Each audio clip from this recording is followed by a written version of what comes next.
Braveheart is the first one that comes to mind. I loved that movie, and I compare a lot of other movies in the same kind of war type scenes to Braveheart, because there has been no movie that has captivated me the way that Braveheart did. Top Gun is a great, great film and a great performance by Tom Cruise. And of course, Tommy Boy, which is an all-time favorite comedy of mine. You can't go wrong with that one. David Spade and Chris Farley are a perfect pair for that film. So, and then again, you've got the Star Wars saga. All of those films are brilliant, and just waiting to see that episode 3 to complete it all. So.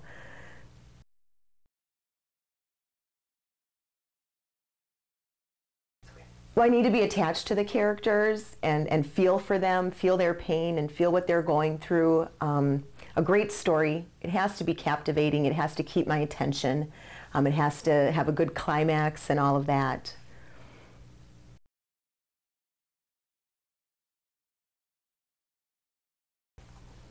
Of course, I'd have to say Tom Cruise. He is very good to look at, yet he plays the roles to the fullest. He's not typecasted into any specific role. He plays comedies, dramas, actions, all of them he does so well.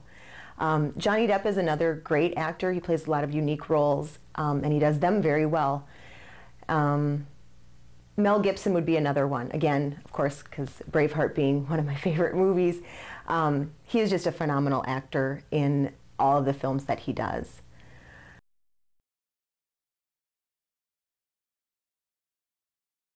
Meg Ryan, I loved her in Sleepless in Seattle, and when a Man Loves a Woman, up to Kate and Leopold. She plays a variety of roles that you pretty much can't go wrong if she's in it. I think that most of the time I enjoy it.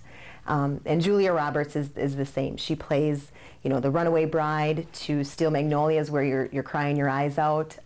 Very great actress.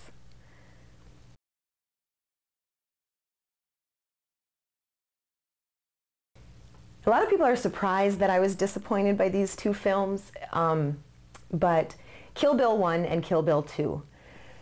Everybody said they're all the best, and I tend to think that it could have been one film, and it seems, I feel like I'm a victim of a marketing scam, that they took this great film, cut it in half, and made me pay twice to see it. So that's the biggest thing that I did not like about Kill Bill 1 and Kill Bill 2. One movie that I was really surprised by, I thought was just going to kind of be a great movie, but nothing that would blow my mind. Well, I went in and saw Cellular, and this film went in and out of the theater so quickly and just did not get the recognition that it deserved. It was a great action story and a very different story. Just when you think you know what's going to happen, it's completely different. And Kim Basinger played a great frantic person in her role. I thought it was wonderful. Like I said, it just blew me away. I just couldn't believe it.